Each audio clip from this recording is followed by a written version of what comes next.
Welcome to the Gita in Action podcast, where we study the Gita and try to apply it to our lives.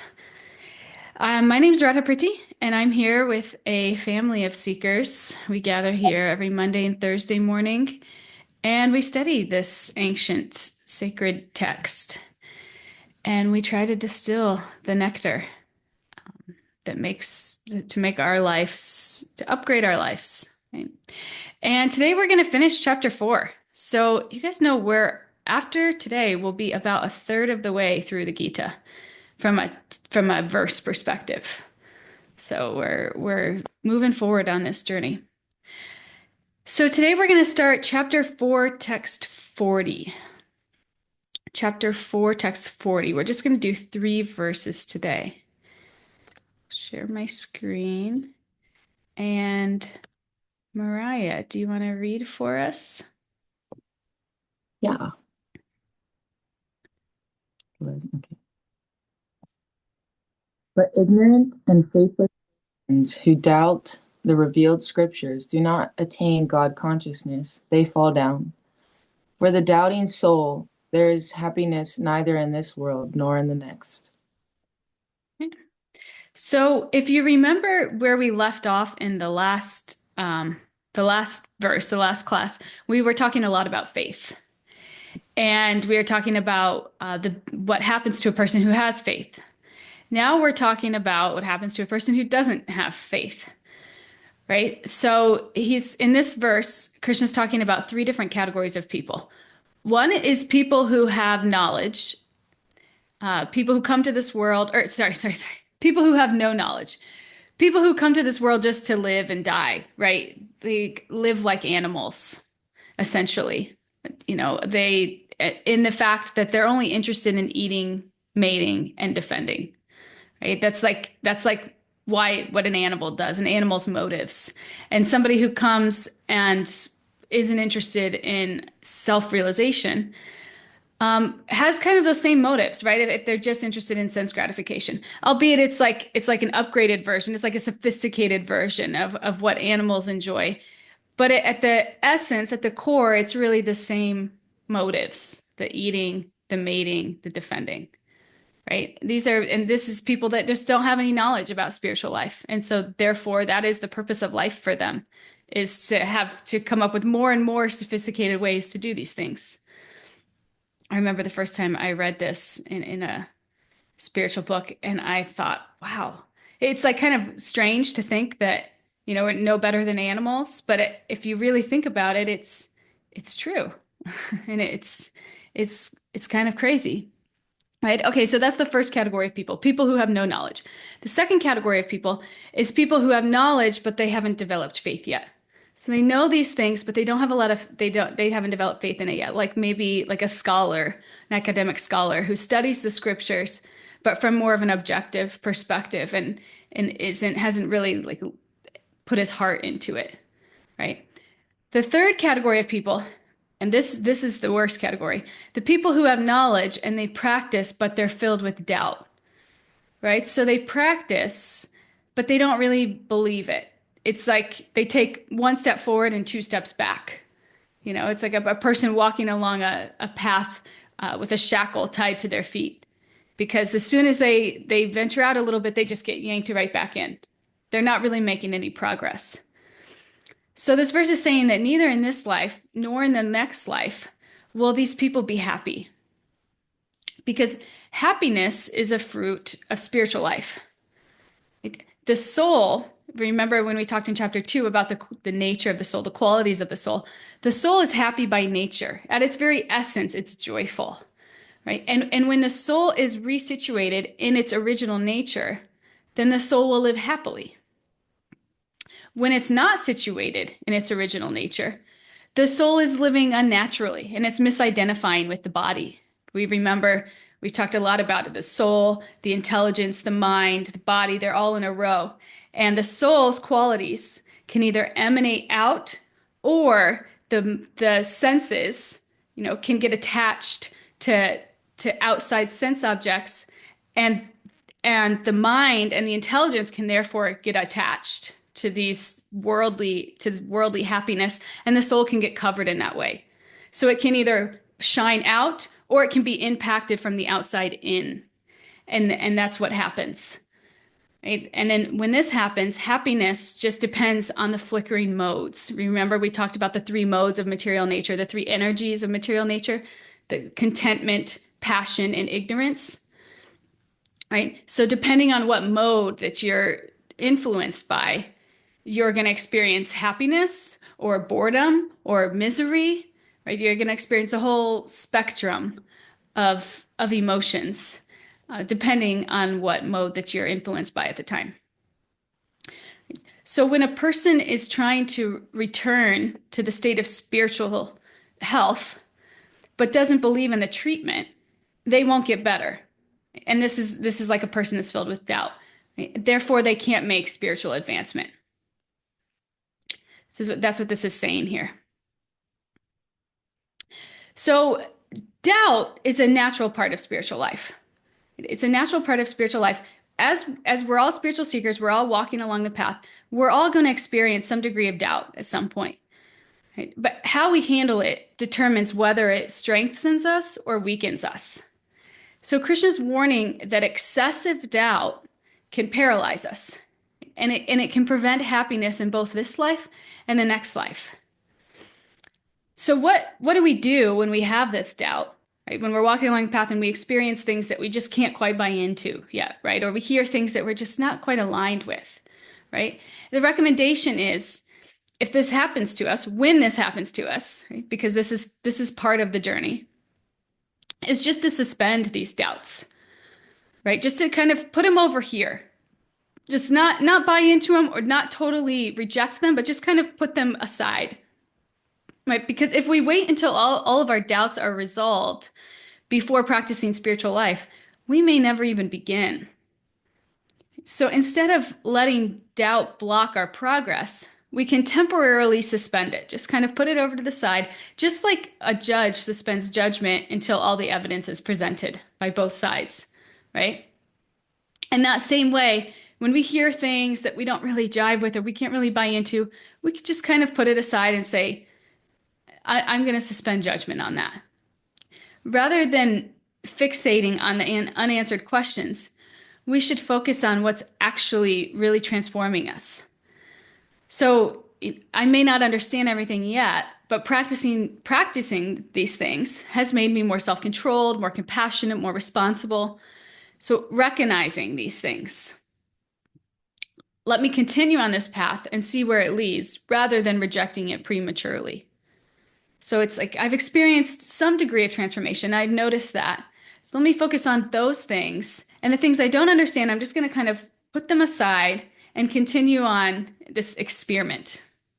And that's what the Gita is for us, really, right? It's presenting all of these things and saying, choose, try it on, see what happens to you. And that's what we're doing here. That's what we're doing every Monday, Thursday. Right? We're learning these things. We're trying them on. We're seeing how it transforms our life. We're coming back because we've seen some benefit, some positive changes in our lives, right? So this doesn't mean that we ignore our questions forever. It's not like we just put them away and say, okay, I'm just gonna like turn my head to that. No, later we can revisit them with greater clarity. But in the meantime, we don't want to let these doubts choke our spiritual life before it even has a chance to bear fruit. I remember when I was a kid, I practiced Christianity to some extent, but I could never like totally buy into it. Like there were things I could definitely, and then there were things that were just like I couldn't. And um, in that, you know, actually, you know what? Sorry, I'm telling you guys the wrong example for a different thing. I'm going to backtrack. I'm going to bring this example up later. But for this example, sorry, I messed up. um, this example, when we talk about things that we don't quite understand, that we have to kind of bin, that's definitely evident. That definitely, I experienced that when I came into this spiritual tradition, because there's a lot of things that don't quite jive with what we do here in the West, with Western culture. And some of it is actually really quite strange, like deity worship. Coming from a Christian background, deity worship is even like considered like not good, Like you don't want that's not good. Or worshiping plants, right? That's also seems pretty strange. I remember even when I first came into music, sometimes it was like a little bit over the top. So some of these things, it's like I had a teacher that was into them, but also my teacher, he had like a very like what I would have considered like normal side to him that I could really relate with. So I really just kind of leaned into that, and I just kind of like didn't really buy into the other things quite yet. And what really I experienced when I first came in was this concept of working with detachment, right? Working with detachment was something that I could understand and apply and see that it brought tangible positive changes in my life. So as I built faith from those experiences, I gradually became open to integrating more aspects of the tradition. So even now I'll come across things that maybe I don't fully understand or I'm not totally like attracted to. But instead of like focusing on those or letting those uncertainties hold me back, I'll just lean into things that I've that I've experimented with so far that I've seen have really worked. And in that, I keep moving forward, experiencing the benefits and deepening my connection along the way. And then there's things that I'll come back to that say, like now, like that, now I have deities and I feel profound benefit from deity worship. But there was a time that that was just super strange, super weird, super taboo. So it takes a little bit of time, and that's okay. That's part of the process. If we just completely jump in and buy into everything right away, it's almost not even like it's faith without really like it can be faith without really like a strong foundation, right? It can be not even really very sustainable because it's not faith that's been developed and nourished and grown. It's more just kind of like blind faith, right? And that sometimes doesn't have as strong of roots. Sometimes people can jump in because they have this past life karma and they're just right away.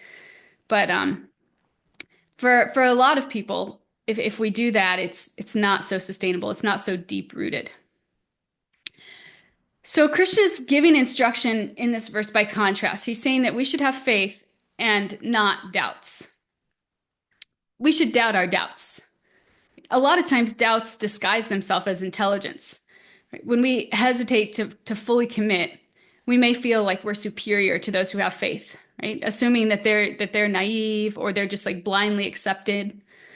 This is the example I wanted to share in Christianity. I really wanted to believe, but like there were things that I couldn't quite jive with. So outwardly, I went to church and there was things that I was really into, but inwardly, I was confused by people who were like all in. Right? I would tell myself I just couldn't get there because I was more rational or more critical or less gullible. And while some believers may be naive, not all are. Many are not just believers, but seers, right? They've also experienced transformation firsthand.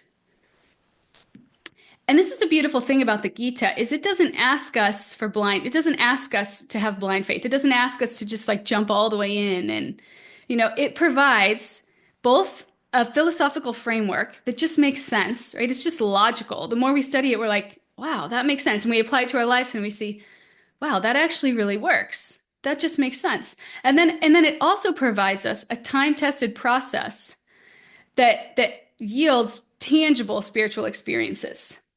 So this process, again, it's 5,000 years ago the Gita was first spoken. So it's been this process has been tested since the beginning of time.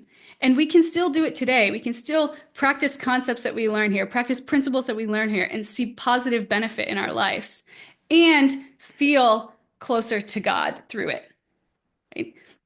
So, in that, the Gita provides both these things. It's a reasonable framework that makes sense, and also a time tested process where we can actually try it on and see benefit.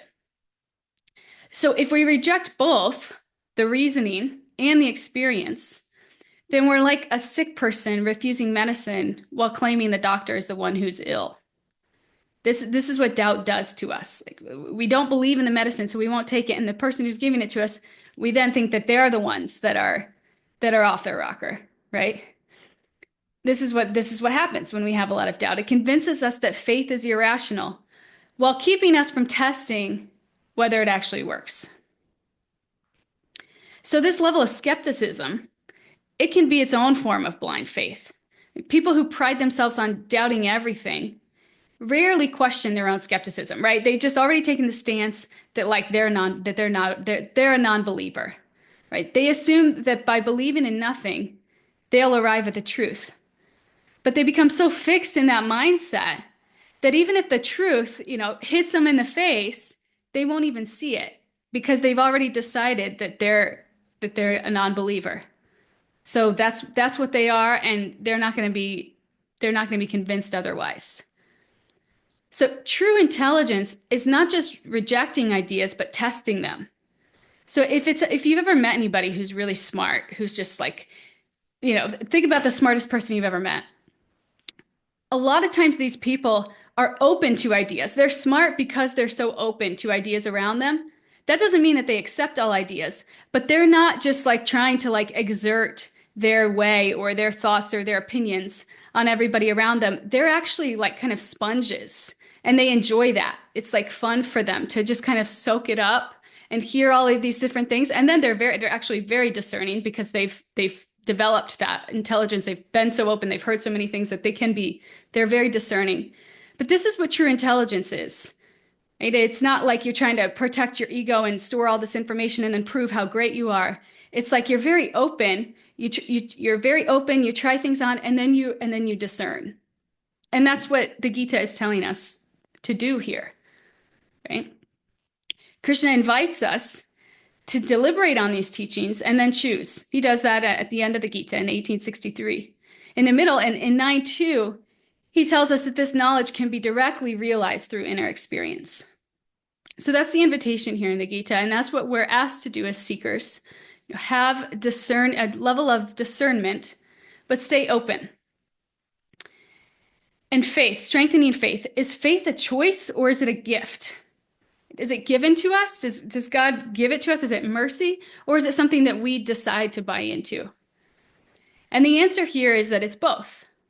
Some people have strong faith naturally, right? Just like some people are born with strong bodies. It's just in their karma. Maybe in their past lives, they had really strong spiritual practices and they come into this life and it's just very natural for them. They don't struggle as much. Others maybe have to build it more through effort. Just like, somebody who comes in this life doesn't have a strong body and has to develop their muscles through exercise. Some people have to work harder at it, put more into it. In 721, in Gita 721, Krishna says that he gives faith according to our desires. So if we're really sincere in our practice and we have some doubts, but we pray to God to lift those, right? To lift the fog, he'll grant that. If we don't, if we're not so into that, if we're kind of comfortable where we are and we don't really want to buy into those other weird things, then he won't. So the more that we choose faith-building activities, the more grace that we'll receive to deepen our connection. So the more that we want it, the more that we'll get it. And they work hand in hand like that. So strengthening our faith, we want to strengthen our faith. We engage in activities that nourish faith.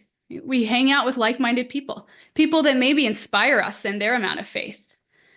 We come to sanghas like this. We chant. We engage in the practice and we see the transformation in our life. That really builds faith. We just engage, like thinking of like what Trevor said in the last class. How do you feel after you do this versus before? Just that in itself. It's like, wow, something's really working here. This text really is purifying. These topics really do purify my mind. It's like a bath for my consciousness. How many of us have experienced that in these spiritual activities? Whether it's listening to a class, whether it's sitting in on a kirtan, whether it's chanting, saying God's names, meditating, going to a temple, whatever it is, we experience that purification, that kind of uplift in our lives. And we say, wow, maybe there really is something to this timeless process, to this timeless knowledge. So engage in more activities like that nourish this faith. And avoid activities that feel doubt. Right? Avoid hanging out with people that aren't like-minded. Try not to soak up that association. Try not to overindulge in things that give us temporary happiness, right? Or spend too much time or too much of your consciousness on things like that. Because to the degree that we fill our consciousness with things like that, we have less room in our consciousness for God-centered activities. So we have to be mindful of that. If we seek controversy, God will give us controversy. If we seek realization, he'll give us realization. Faith grows when we apply spiritual wisdom and experience its results. And over time, our doubts will fade. Sometimes through gradual transformation, like it'll take some time for our doubts to kind of dissipate. And sometimes we might have profound moments of insight. Like we go on a trip to India. This is what happened for me. It was like deity worship is so strange. But then I go to India and I see how profound it is. Like it's like you just can't even deny how transformational it is. It's so integrated into the culture, and people's hearts are so connected to it that all of a sudden it's like, oh, that actually makes a lot of sense, right? So it can happen both ways.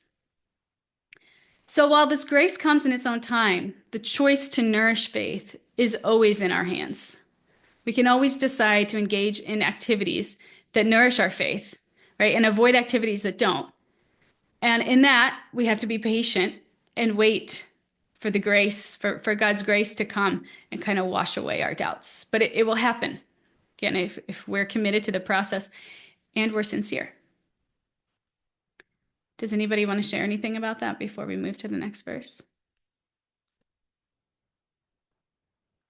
Okay, let's move to the next verse. Mariah, 41.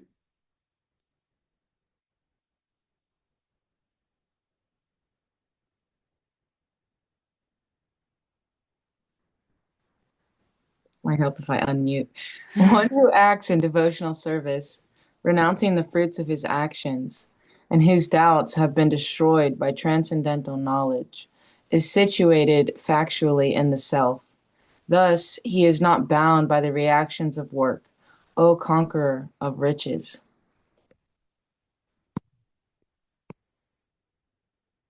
So here, he's talking about someone who gives up activities that are just to please the senses.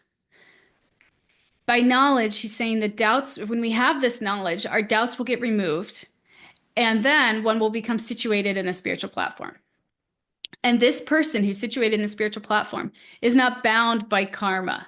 So they're not navigating around in this material existence, and they're not subject to like every action that they do has a reaction. Right? They're not kind of bouncing around between reaction and between action and reaction. They're higher than that. They're higher than these modes. They're in this transcendental plane. And Krishna's telling Arjuna to act in this way. And that's the conclusion of this chapter, where we're getting at is for Arjuna to act. But if we notice in this entire fourth chapter, Krishna's not referred to fighting. His speaking has gone much deeper than that. He's talking about deeper philosophical truths. He's not just talking about fighting. But because in text 39, a couple texts ago, Krishna says that we will obtain this peace, this transcendental peace that comes from living in harmony with spiritual nature. So he says this thing about peace because, again, if we remember in past texts, when Krishna talks about peace, Arjuna automatically associates that with not fighting. So he gets a little bit confused because Arjuna is mistaking Krishna to be talking about something external when he's talking about something internal. So that's happening here again. Krishna is saying, give up karma, give up this fruit of activity. And again, Arjuna is confused, thinking that he's talking about fruit of activity. So this verse that we're going to get to now, the very last verse of the chapter, we're going to understand a little bit more about what Krishna is saying actually, and why it's a little bit confusing to Arjuna. Because again, if we remember, Arjuna is in this very external mindset. It's very attached to his family, to his material, temporary attachments. And when Krishna's talking about peace, he's thinking that means, oh, so you don't want me to fight then. But Krishna, again, is talking about this internal peace that's irrelevant, that's independent of what's going on around you. And that's where Krishna's trying to lead Arjuna to in this gradual spiritual realization that we get to be along for the ride. So let's move to the last text here, 42.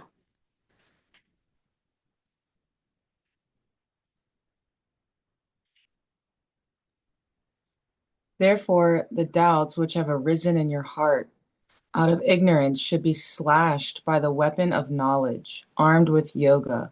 O Bharata, stand and fight. This is a really nice one. I like this verse a lot because it's kind of a metaphor, but it's the metaphor kind of reinforces the actual point as well. Okay, so we'll kind of back up here. So he's saying, with the sword of knowledge, cut apart the doubts, the sword of knowledge. If we remember at the end of the first chapter, Arjuna sat down on the chariot, unwilling to fight. Now Krishna is telling him to rise and fight. He's saying, armed with the sword of knowledge, fight. Back to Arjuna's confusion. Arjuna's confused because he thought he told him to be peaceful. But here, Krishna is telling him to fight with the sword of knowledge, destroying inner doubts, not outer enemies. Okay, so as long as Arjuna has a narrow vision that he's fighting against his relatives or to gain a kingdom, he's going to remain unsure if fighting is worth the cause. But this is what Krishna's doing in the Gita. He's coming in and he's trying to expand Arjuna's knowledge, expand Arjuna's conception, right? And that's what this spiritual knowledge is. It's that expansion. It's that sort of knowledge that's going to reveal and squash his ignorant misconceptions. So what Krishna is instructing Arjuna to do is to act selflessly, right? To do his duty selflessly. We've talked about that extensively in the past couple chapters. This karma yoga, to do your duty with detachment. So Arjuna is a warrior. His duty is to protect. His duty is to fight. So Krishna is telling him, do your duty, but do it selflessly. Do it as a service to God. So this metaphor complements Krishna's message to Arjuna to fight. Just as we fight the enemy outside, we must fight within. And the way to fight within is to fight without. If we remember, we can't just avoid our responsibilities. We can't just avoid our duties because we struggle or because they reveal our attachments or our sensitivities. Or, these are opportunities to understand these struggles within and to combat them. To try to learn how to be a little bit more selfless, a little less selfish, a little less self-centered. Learn how to put God in the center. And that's what Krishna's trying to teach Arjuna here. Krishna says, stand up and do your duties properly. He says, fight, now accrue the internal wealth without becoming bound. So he's saying following the spiritual process means not denying the activity, but using it to accrue spiritual wealth. That's what Krishna is trying to teach Arjuna here. It's not so much about fighting or not fighting. It's about doing your duty and doing your duty selflessly, right? And doing your duty in a way that purifies your attachments. That's all that we've learned here. That summarizes what we've learned here in the past couple chapters. And it also relates to us universally, who most of us are not fighting an external world, but we're fighting an internal war. We all have to fight against our misconceptions, which make us hesitate and kind of back down when we're faced with challenges. The Gita provides us this sort of knowledge to turn those doubts into clarity, to lift the fog on our own lives. When we have a duty that we've been called to do, I've used this example before, like this podcast. I want to do this podcast, but for a long time, couldn't because my ego was so wrapped up in how it would be perceived that it was like paralyzing. So to me, I was like, wow, my ego's much bigger than I thought it was. It took like getting over that. It took like recognizing that and saying, okay, the reason I'm doing this is a higher calling, right? It's a service to God. And in that, the results, how it's perceived, are secondary. And the less that those can matter, right? The more space there can be between those two purposes, right? Service to God and service to my ego, the more freeing that I'll actually be. Like the more I can actually win that war. And so that's what is happening to Arjuna here on a different plane. He's up again, he's doing his duty, and all of a sudden he sees his attachments. He sees all these reasons why that are keeping him from doing his duty.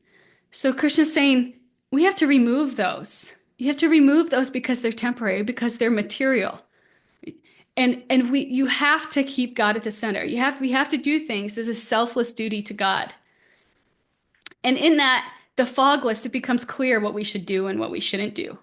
the more that those attachments can dissipate, the more that we can see clearly God in the center.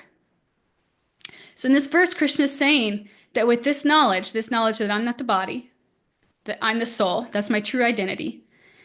And when I act with detachment, I gain knowledge. Okay, so with that knowledge, act. So know that you're not the body, you're not the mind, and that just by acting selflessly, you're going to gain knowledge. You're going to get liberated. So with knowing that, act. And in that, you'll move towards this purification and this liberation. It won't be a question whether or not, you won't be asking the questions, is this the right thing to do? Will I get bound? Will I get karmic reactions? That'll be irrelevant because you'll just be acting selflessly for God. God will truly be at the center. And you won't be at the center anymore. You and your attachments and your ego. So Krishna's going to fight with the internal, or Arjuna's going to fight with the internal understanding that he is doing yoga. And that's what Krishna is teaching Arjuna to do. So similarly, when we start practicing spiritual life, we launch an inner war for placing God at the center of our hearts. That's what we're all doing here. We come into this, and that's the ultimate goal. And we know from reading the Gita and from our teachers and this association, we know that that's what brings the ultimate fulfillment and happiness in life. It is when we're serving the center, not when we're trying to be the center. But our attachments and our selfishness creeps in and makes this difficult. We really want God to be at the center. Again, from me and the podcast, I really wanted to do this service, but because I'm so caught up in me, in my conception and what people think of me, it's making it difficult. I put it off. I ran away from it. So we had to get to that point where our motive for selfless service to God is greater than our concern for, our image. I'm continuing to use this example because it's just very fresh on my mind, but you could insert whatever example you have in your own life, that's kept you from really doing your duty to God. If these things take over our consciousness, then there's less room for God. And it could even be something as simple as like, I'm so attached to drinking alcohol every night that I'm in this low material mode. I'm not waking up, fresh for my sadhana. It's filling my consciousness with just ick, right? And the more that our consciousness is filled with ick, the less room that there is in our consciousness for God. That's what happens. So we have to notice what in our life is filling up our consciousness to the degree that it's kind of pushing God out. And how can we better regulate that and then increase the activities that we're doing in God consciousness so that we can start to transform our consciousness, so that our consciousness can shine on these right things. Right? Our consciousness can be directed to God. So this verse is telling us that the weapon for combating this is spiritual knowledge. If we have this knowledge, we can clear away all the weeds and debris in our consciousness that are keeping us from God. The knowledge trains us to identify our friends and enemy in this inner war. So where you may have thought at one time that when you're upset or when you're feeling emotional, having a drink of alcohol calms you. You may have thought, that's my friend. Alcohol is my friend. It calms me. It makes me feel better. It takes my mind away from all the things that are stressing me out.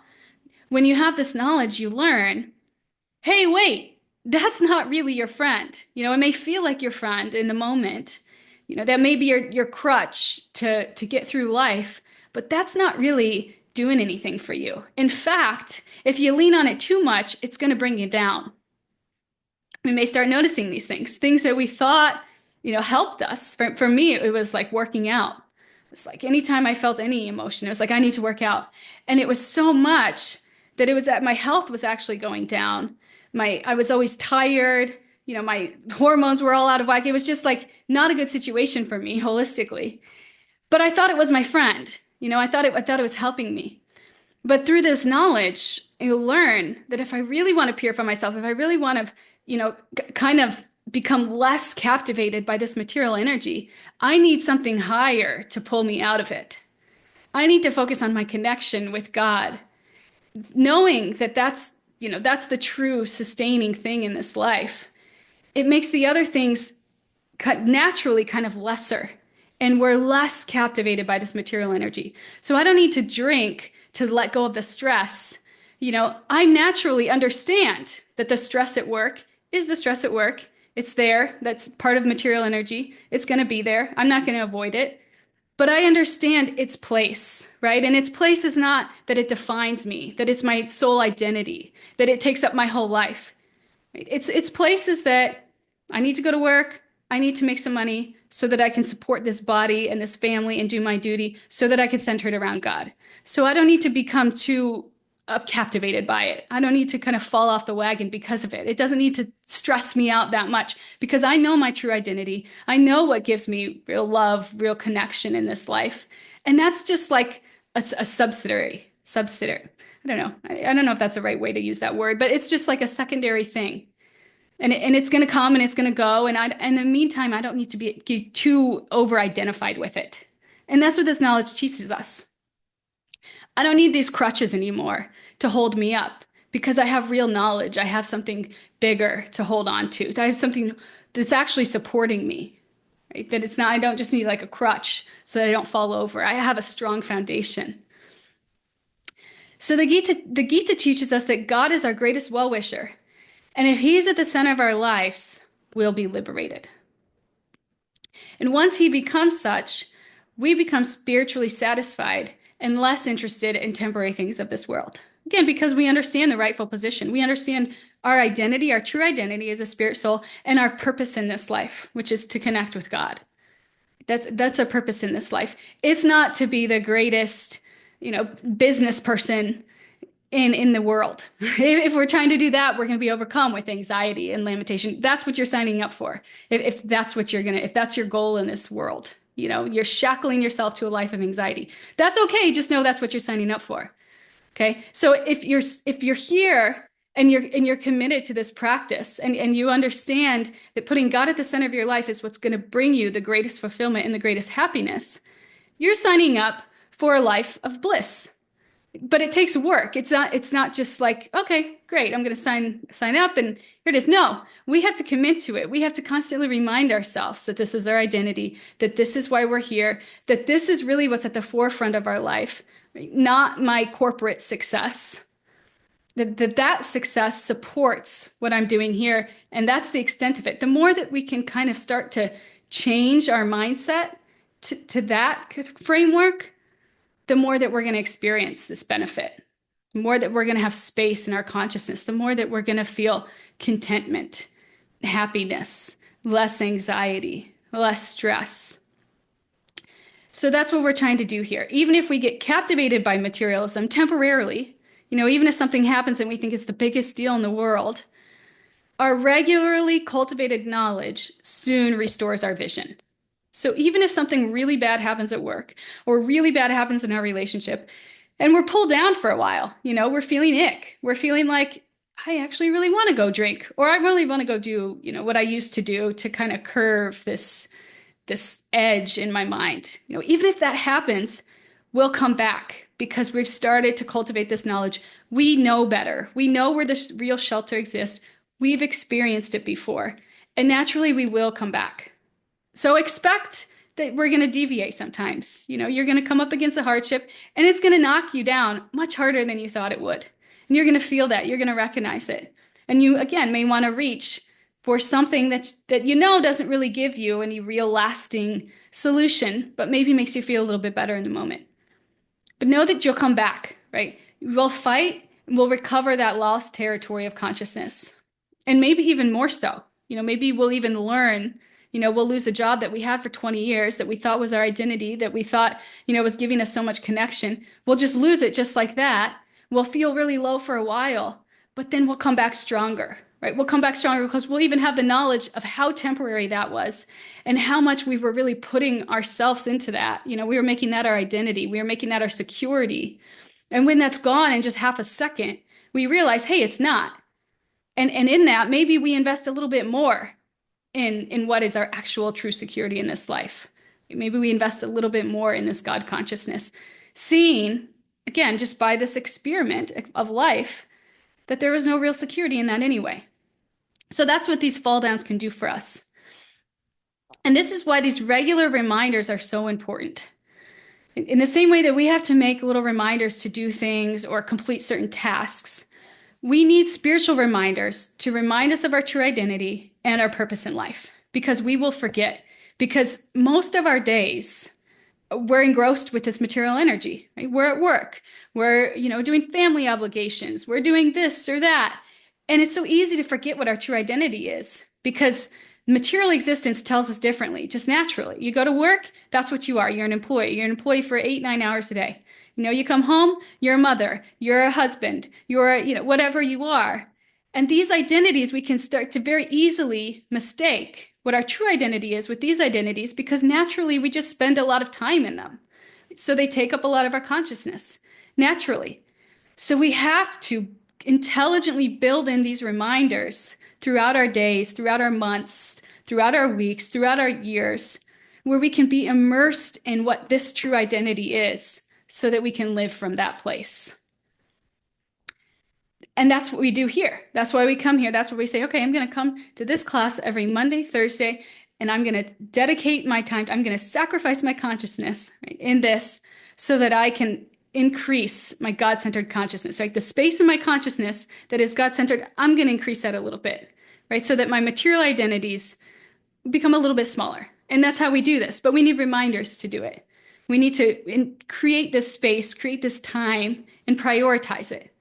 And sometimes you may feel like you're coming here and you're hearing the same things over and over. That's what we need. That's what this is. Remember, we talked in our last class about how it's like a spiral. We hear these things over and over, and they hit us differently at different times in our lives. We realize them to different degrees. And that's why we keep hearing them, because they hit us differently. That's what spiritual knowledge is. It's kind of beautiful and mysterious in that way. So that's the process. We have to arm our consciousness with this wisdom and the confidence that it needs to recognize enemies. And then this knowledge is the ammunition to fight them, right? So this knowledge is both what's arming our consciousness, right? It's arming our consciousness so that we can recognize enemies. And it's also giving us the ammunition to fight them. And the enemies being whatever it is out there that pull your consciousness and captivate you. I know for me, I can be like a hopeless romantic. It's very easy for me to like look to my romantic relationship to like completely fill my cup up. And that's what happens to me in the absence of this spiritual knowledge is I become so entangled in that it becomes toxic, right? Because it's not a rightful scenario. Like you can't look for another person to be your God or vice versa. We're just not designed like that. We're designed to serve God. So when we try to be God or we try to let another person be God, it quickly becomes toxic because we're just not designed. That's not what we're designed for. Like my iPhone is not designed to, wow, it's designed for a lot of things. What is an iPhone not designed for? I don't know. I don't know what an iPhone is not designed for. Wow, somebody give me something an iPhone is not designed for. Anyway, I hope you get the point, right? we're not designed to be God or to look for God outside of who God actually is.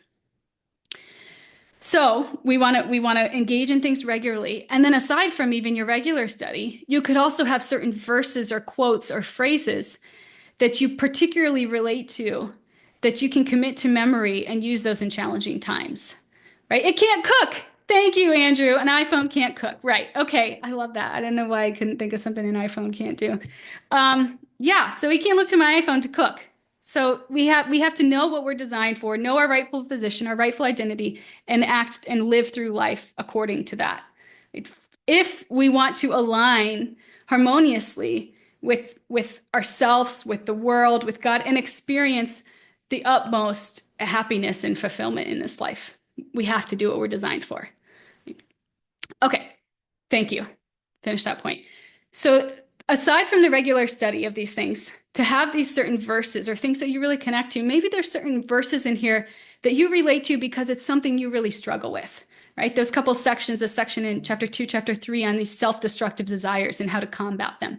Maybe that's something you really struggle with. Maybe there's a verse in that section that you really connected to that you can remember at times when you're struggling.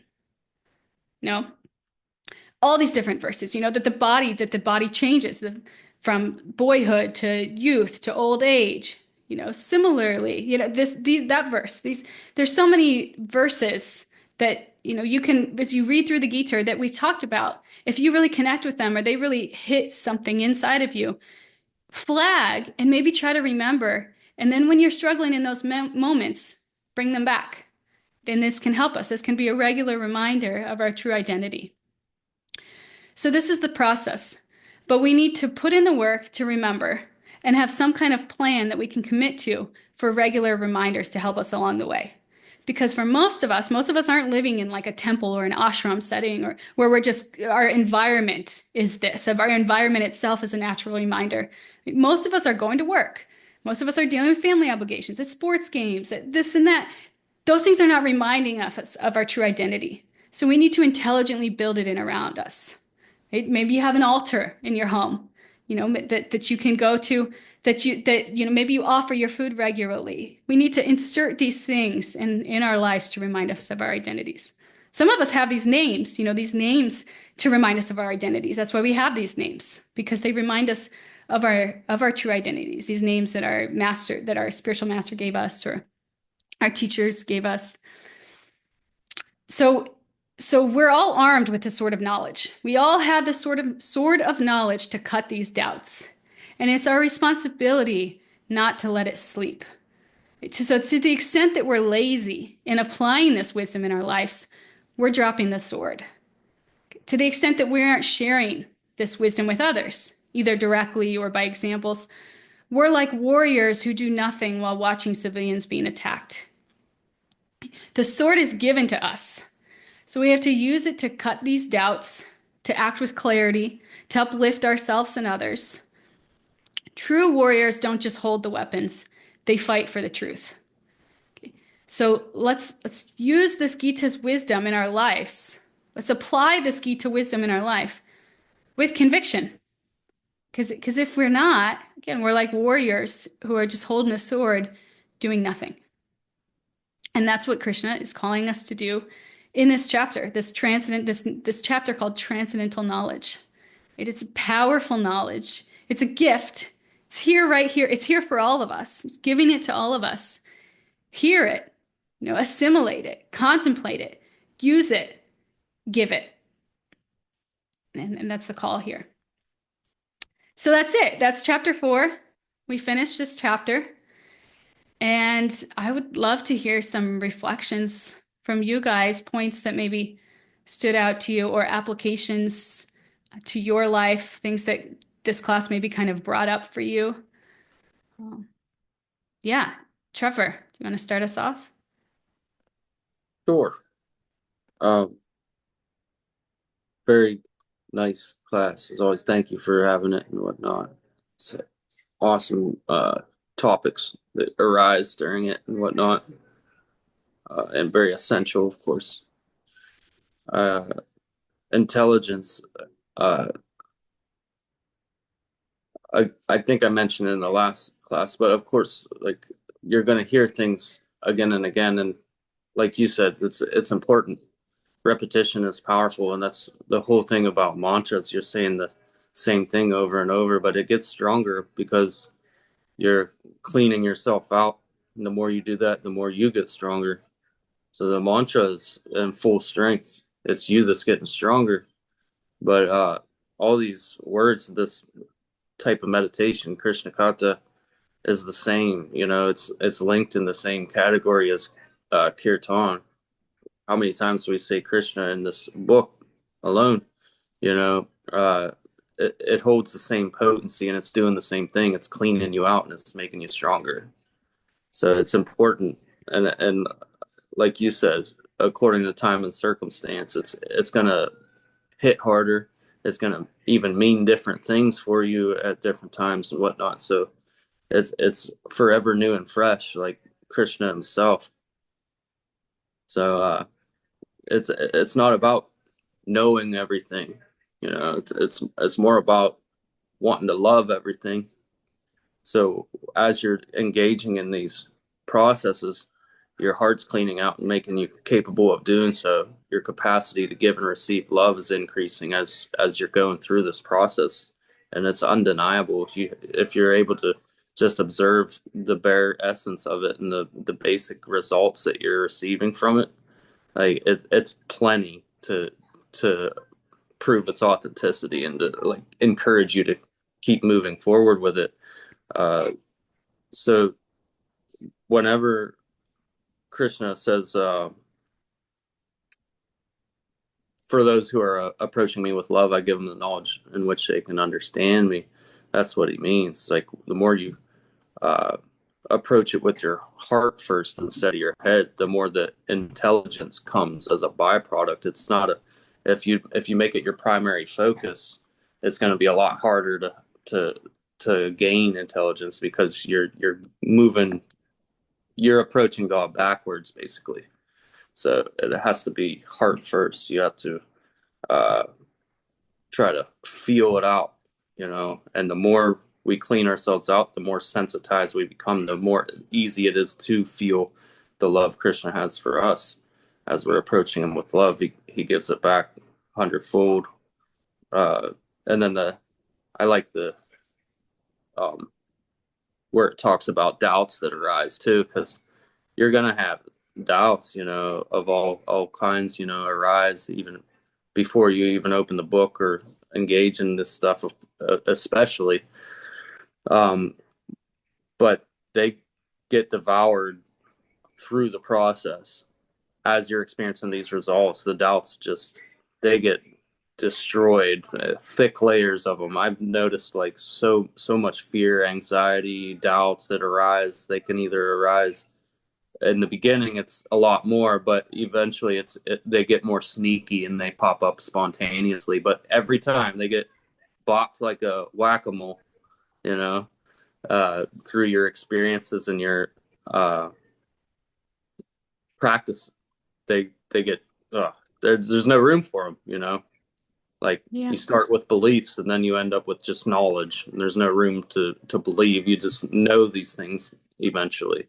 But my point is it's more of a secondary byproduct than it is a primary focus. You don't have to make a separate endeavor for it. It's just information is energy, and whenever you let that information in your heart, then it'll download in your intellect as a byproduct. And then the idol worship, the it's very fascinating topic because there's a lot of confusion in the Christian views on what we're doing here, you know. That and in this book it talks about religion under different modes of nature, and that's where it kind of gives you compassion and understanding for people on different levels. But a lot of people that are involved with that are very confused because most people in it are misconceiving what's being said in those books and how they were put together and all of that. So when it comes to idol worshiping, it's more like where it becomes offensive is whenever you mistake a demigod for God. When you don't know the difference between God and demigod or man and demigod, they think we're worshiping our gurus in place of God, and misunderstanding the fact that they're a medium of God, so we love them like God, we respect them like God because they're distributing love of God and they counted us in on that distribution. So it's a powerful thing whenever your consciousness shifts and you realize what's actually happening. It's only offensive whenever that consciousness is lacking.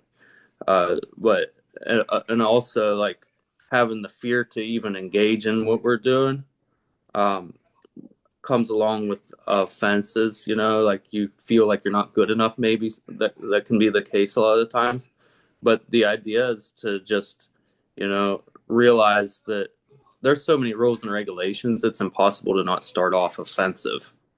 Hmm. Offensiveness happens. Like it's just there's nothing you can do to prevent being completely you can't be completely offenseless right off the bat. Offenselessness happens more and more as you go through the process. So we become offenseless. So if you're too scared to even get involved, then you're going to remain offensive with your life. You're just going to compromise with being offensive. But through these practices, you can actually take care of that. So it's all about just diving in the pool and feeling it out yourself. Trying it on. Yep. It's the experiment of bhakti. Those are very nice. Thank you so much, Trevor. You're welcome. Thank you. And Mariah, will you share with us? Yeah, I don't have too much coming up today. It's such a beautiful class and it's really straightforward, you know. I can remember though, like going through those experiences, like, you know, you're saying that it was like a little bit like, what are some of these practices that people are doing? And me growing up in it and living in Western culture, it was like no big deal to me. But then like once I like went to school and everybody started ridiculing it, I was like, what's the big deal? Like, I don't know. Like it was so like, you know, it's a little confusing. And I remember first time I read Bhagavad Gita, I was like, I don't understand any of this, but it's amazing. And I was like, how is anyone gonna ever understand like, you know, the world is created by this form of Vishnu that lays on an ocean on a bed of snakes, and you know, the other creator's born out of his navel. I was like, how is anyone gonna ever believe this? You know? But that was really just my doubts that were arising, really.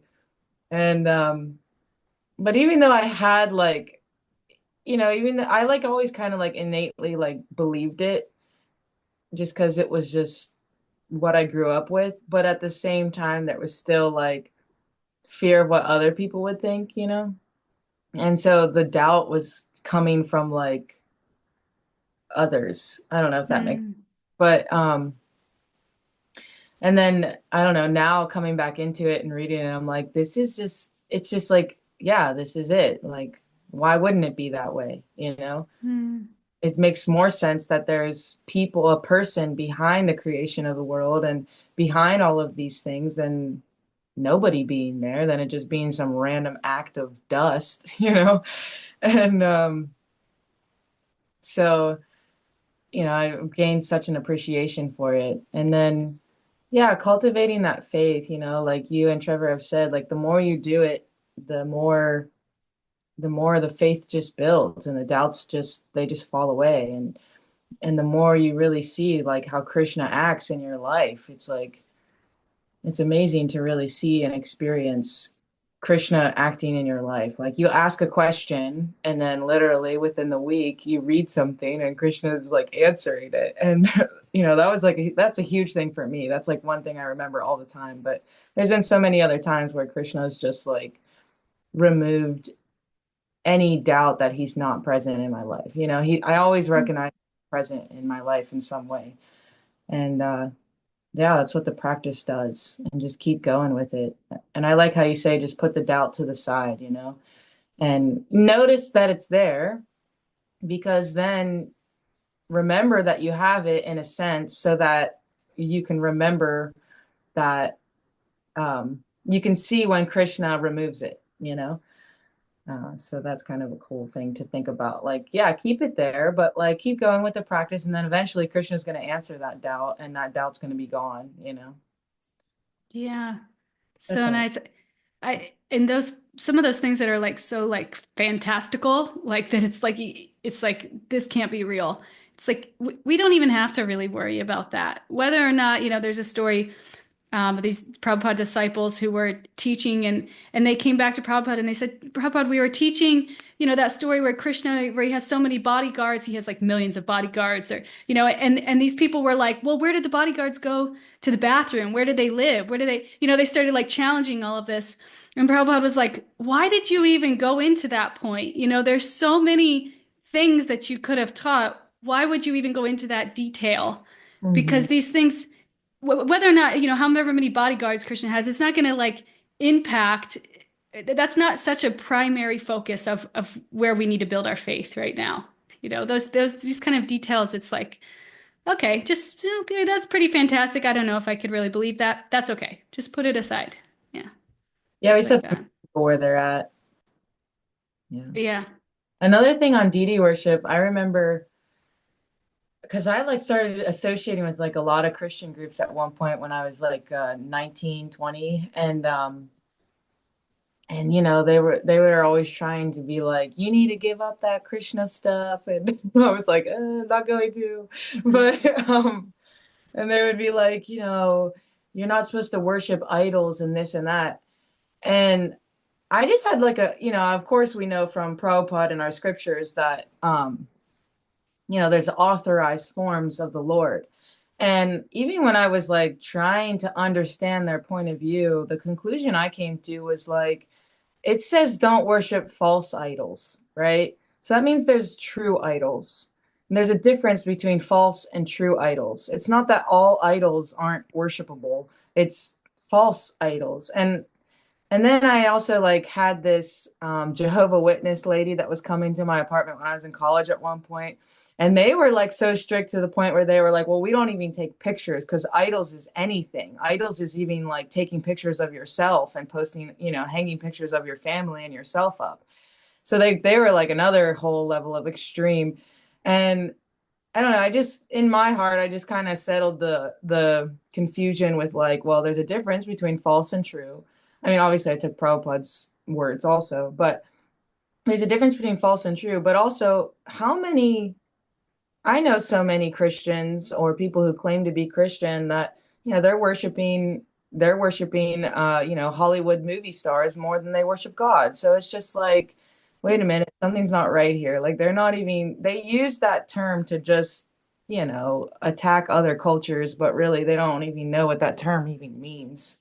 So it's just not trying to put anyone down, but it's Sure. just we have to take from authorized devotees who really can explain these things. That's why Krishna Consciousness is so beautiful. It's so detailed. Every single aspect has such a detail of why we do it, how we do it, the reason, it's so beautiful. Yeah.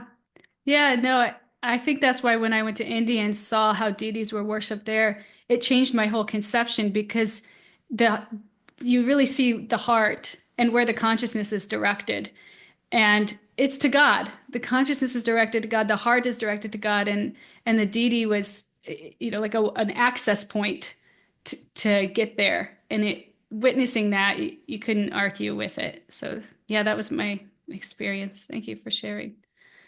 Beautiful. Leonie, I see you. Do you want to share anything with us today? Yeah, I can share something because, you were talking about learning the verses, and I was thinking about, a month ago, um, a parent, put me in a group app because she was really upset about something that happened in school. And she wanted to send a very emotional letter, and a lot of mothers were there, like, yeah, we need to create a fist, and this is not okay. And I was thinking, like, I really don't agree on this because I thought, like, we already knew that this was going to happen because a teacher was hired to replace someone who was on maternity leave. So yeah, they will come back. So what's the big deal? And so I was telling them, in this app, like, we need to teach our children how to cope with things that change. So, like, the body changes, things happen. I was just explaining that verse to them without them knowing. But then all of a sudden a change came because they were like, oh, yeah, we need to tell our children how to deal with the change in life. So I was thinking about that. And then the switch came and they were like, oh yeah, you're kind of right. But it wasn't for me to be right, actually. It was just, I had a different point of view, and there were 14 parents already signing the emotional letter like this is right. And I had just had to um, fight against it because I really was disagreeing on it. because the school is just trying to do their best. Yeah, it's just that the people are like not seeing that or not considering it. It pains my heart.